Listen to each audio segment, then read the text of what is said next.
Assalamualaikum warahmatullahi wabarakatuh. Sebelumnya izin memperkenalkan diri, nama saya Risa Nurul Fadila, nomor induk mahasiswa 2021011446 dari jurusan Administrasi Bisnis kelas reguler sore. Di sini saya akan menjawab pertanyaan dari soal-soal UTS mata kuliah Introduction to Business dan sekaligus mempresentasikannya. Langsung saja soal nomor 1. Anda berencana untuk memulai sebuah usaha kaki lima yang berlokasi di depan kampus Politeknik LP3I, Jalan Pahlawan nomor 59 Bandung bulan depan. Usaha kaki lima apa yang menurut Anda prospektif untuk dijalankan di lokasi tersebut? Saya akan membuka usaha kuliner dalam kategori minuman, seperti kopi, Thai tea, minuman yang bertopping boba. Kenapa saya memilih usaha tersebut? Karena untuk sekarang banyak banget orang pencinta kopi. Terus dengan hadirnya boba, usaha kuliner Indonesia semakin kreatif. Soal selanjutnya, sebutkan minimal 3 alasan atas pilihan usaha kaki lima tersebut dan jelaskan masing-masing alasan secara rinci. Yang pertama, alasan saya memilih usaha tersebut adalah tidak perlu mengeluarkan modal yang besar. Dengan modal 500.000 sampai 1 juta pun kita bisa membuka usaha tersebut. Kemudian yang kedua, kenapa saya memilih usaha tersebut? Karena untuk saat ini jenis minuman kayak kopi, Thai tea, minuman yang bertopping boba itu kayak suatu objek yang banyak banget peminatnya. Semua kalangan menyukai minuman tersebut. Kemudian alasan yang ketiga adalah saya yakin saya buka usaha tersebut pasti ada pembelinya. Siapa sih yang gak suka minuman segar kayak ya kopi, Thai tea, minuman yang bertopping boba. Meskipun tidak semua orang menyukai kopi, tapi kan masih banyak menu minuman yang lainnya. Apalagi kalau misalkan tampilan kemasan yang unik, yang bagus, terus tempat jualnya yang bersih, kayak harganya terjangkau gitu, rasanya yang enak, pasti pembeli pun akan terus mengunjungi tempat jualan kita. Soal nomor 2. Dalam menjalankan usaha, tentunya harus memperhatikan para pemangku kepentingan atau disebut stakeholder. Siapa saja pemangku kepentingan usaha yang akan Anda jalankan? Pemangku kepentingan usaha ada 5. Yang pertama ada pemilik atau owner, kedua kredit atau kreditor, yang ketiga karyawan, keempat pemasok atau supplier, yang kelima pelanggan atau customer. Nah, selanjutnya, mengapa Anda harus memperhatikan para pemangku kepentingan? Jelaskan secara rinci untuk masing-masing para pemangku kepentingan. Yang sudah tadi saya sebutkan bahwa para pemangku kepentingan ada 5. Yang pertama ada pemilik atau owner. Pemilik atau owner adalah orang yang membangun dan memodali usaha, serta mengembangkan dan memajukannya sampai terkenal dan menghasilkan keuntungan yang sangat banyak. Yang kedua, ada kredit atau kreditor.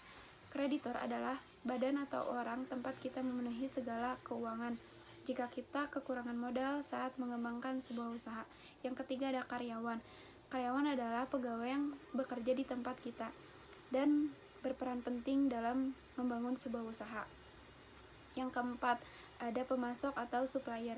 Supplier adalah pihak atau orang yang menyediakan bahan baku untuk diolah menjadi produk jadi atau setengah jadi. Yang kelima, ada pelanggan atau customer. Pelanggan adalah orang-orang yang membeli produk yang kita buat. Soal nomor 3. Kondisi ekonomi dapat mempengaruhi nilai suatu bisnis atau usaha. Apa yang dimaksud dengan laju pertumbuhan ekonomi, suku bunga, dan inflasi? Pengertian dari laju pertumbuhan ekonomi adalah ukuran pertumbuhan ekonomi dari satu periode ke periode yang lain menggunakan persentase. Kemudian pengertian dari suku bunga. Suku bunga adalah balas jasa atau nilai yang diberikan oleh pihak yang meminjam kepada yang meminjamkan uang atau dana. Kemudian pengertian dari inflasi. Inflasi dapat diartikan kenaikan harga barang dan jasa secara umum dan terus-menerus dalam jangka waktu yang tertentu. Sama berikutnya, bagaimana dampak laju pertumbuhan ekonomi naik dan laju pertumbuhan ekonomi turun terhadap usaha Anda? Ketika laju pertumbuhan ekonomi naik, akan berdampak bagus terhadap usaha yang kita jalani. Misalnya kayak kalau misalkan pertumbuhan ekonomi masyarakatnya sedang naik, maka usaha yang kita jalani akan banyak peminat atau minat pembeli pun akan relatif tinggi, tidak seperti biasanya. Beda lagi kalau misalkan laju pertumbuhan ekonomi sedang turun. Saya ngambil contoh misalkan kemarin karena wabah virus corona, semua karyawan di PHK, banyak yang bekerja pun banyak yang dirumahkan. Menurunnya pertumbuhan ekonomi di Indonesia itu akan berpengaruh terhadap pertumbuhan ekonomi masyarakat juga.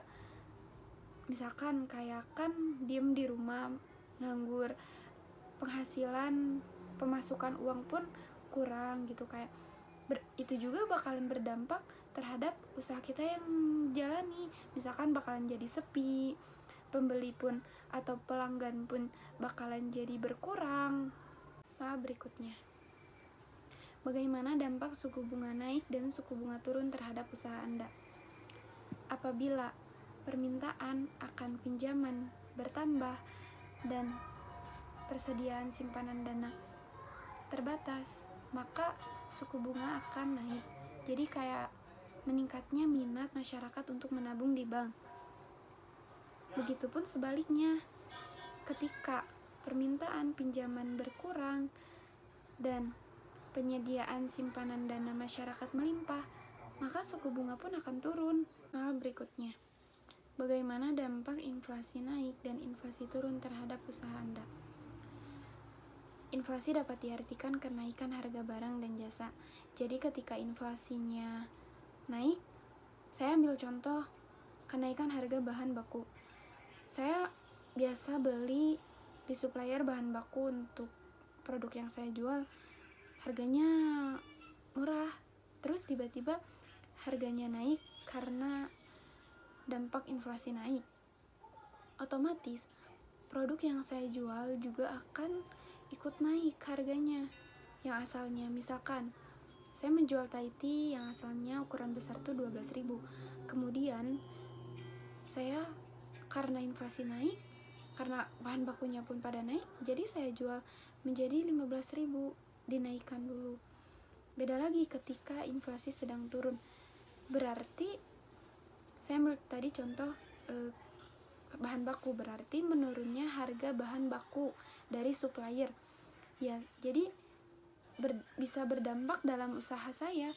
Berarti saya bisa menurunkan harga produk yang saya jual, jadi harganya normal seperti biasa.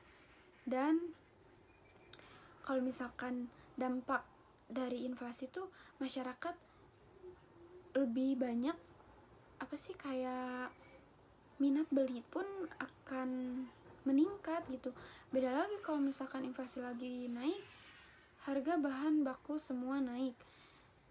Bisa faktor dari misalkan kelangkaan bahan baku, kemudian menjelang hari raya, otomatis kan semua makanan dan minuman yang dijual harganya pada naik.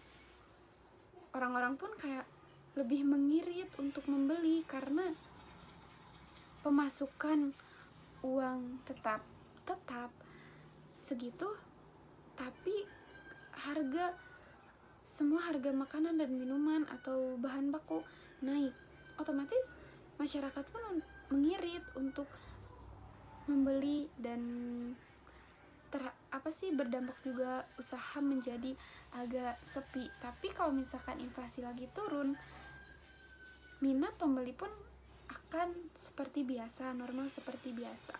Sekian dari presentasi saya, mohon maaf bila ada kesalahan atau ucap yang kurang mengenakan.